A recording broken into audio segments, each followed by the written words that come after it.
47তম প্রতিষ্ঠাতা দিবস আগামীকালকে পালন করছি। দুদিন করছি আমরা। আজকে আমরা বর্ণাঢ্য র্যালি অনুষ্ঠিত হয়েছে ডিগ্রি কলেজ থেকে শুরু হয়ে গোটা শহরটা।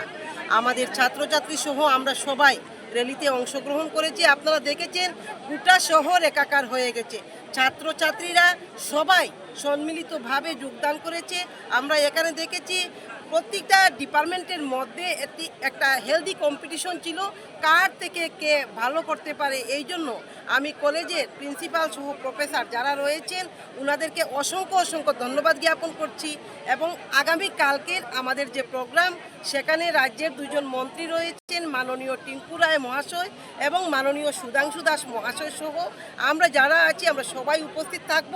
এবং ছাত্রছাত্রীরা আমার বিশ্বাস এইভাবে সহযোগিতার হাত বাড়াবে এবং আগামীকালকেও আমরা সুন্দর একটা অনুষ্ঠান পরিচালনা করব। আজকে মোট কতজন স্টুডেন্টকে নিয়ে র্যালিটা হয়েছে? 5000-এর উপর। ঠিক আছে।